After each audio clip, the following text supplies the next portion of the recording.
Class में ma'am लड़कियों को लड़कों के रिप्रोडक्टिव सिस्टम के बारे में समझा रही थीं। सब लड़कियां शर्मा शर्मा कर मुस्कुरा रही थीं, जैसे कोई सीक्रेट बात चल रही हो। वहीं पीछे की बेंच पर संगीता भी बैठी थी और वो भी शर्मा रही थी। क्लास खत्म होने के बाद सबकी छुट्टी होती है और संगीता और उसकी दोस्त रोज की तरह बस में बैठकर घर जाती हैं। तभी वह देखती है कि एक लड़का बड़े गुस्से में लड़ रहा है और लोगों को पीट रहा है। तभी संगीता के पास उसका आशिक आ जाता है जो संगीता को पसंद करता है, लेकिन संगीता उसे पसंद नहीं करती। वह उससे जबरदस्ती करके उसे बस से नीचे उतारता है, लेकिन वह लड़का जो लड़ रहा था उसने एक घुमा के उस आदमी को मुक्का मारा तो वह सो गया। संगीता यह देखकर बहुत खुश हुई और उस लड़के को अपनी प्यारी आंखों से देखने लगी। उसे वह लड़का मन ही मन पसंद आया। थोड़ी देर बाद बस चली गई। अगले दिन जब संगीता बस से अपने कॉलेज जा रही होती है तो वह बस बिगड़ जाती है। बस का आदमी उस लड़के से कहता है कि संगीता को उसके कॉलेज छोड़ाओ। संगीता भी बड़े अच्छे से उसके साथ चली जाती है। वे दोनों जा ही रहे होते हैं तो तभी एक ब्रेकर आता है और संगीता उस लड़के से टकरा जाती है। वे दोनों अंदर ही अंदर बहुत भावुक हुए,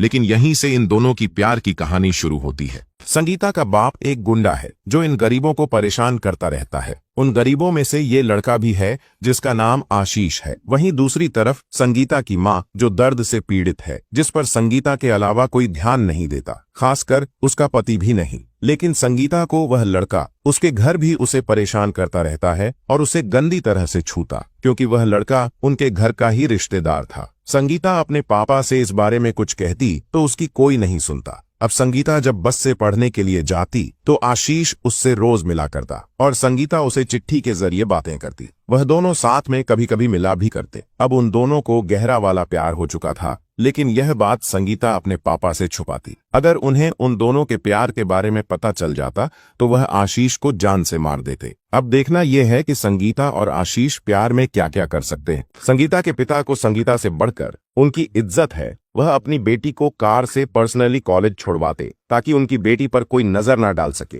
क्योंकि संगीता उसकी एक लौती बेटी है। एक बार जब दो लड़के संगीता की कार का पीछा करते थे तो कुछ लोगों ने आकर उन्हें खूब पीटा और कहा, अगली बार से पीछा मत करना, नहीं तो मारे जाओगे। लेकिन संगीता ने आशीष से कहा कि मुझे समुद्र के बीचों बीच ले चलो। तभी आशीष उसे बोट से समुद्र के बीच ले तो जाता है, लेकिन उसी टाइम बोट का डीजल खत्म हो जाता है और वह दोनों बीच में ही फंस जाते हैं। दरअसल संगीता भी अपने घर बता के नहीं आई थी। अब वह दोनों बिल्कुल अकेले थे। उन्हें कोई रोकने वाला नहीं था। उन्हें जो करना था उन्होंने कर लिया, लेकिन वहां उसके पापा उसे ढूंढ रहे थे। अगर उन्हें पता चल जाता कि संगीता आशीष के साथ है तो बहुत गलत हो जाता। तभी गांव के कुछ लोग उन दोनों को ढूंढने निकल चुके थे। बड़ी मेहनत के बाद उन लोगों ने उन दोनों को ढूंढ ही लिया, लेकिन संगीता के पापा को संगीता अकेली ही थी यही खबर दी। अगर दोनों की खबर देते तो अच्छा नहीं होता। अगले दिन संगीता अपने कॉलेज में प्रेजेंट लगवा देती है। उस रात क्या हुआ वह दोनों सब भूल गए। संगीता का आशिक उसकी मम्मी के कमरे में बेधड़क चला आता है और उन्हें गंदी नजरों से देखता और उनकी बेटी से जबरदस्ती शादी करने के लिए कहता।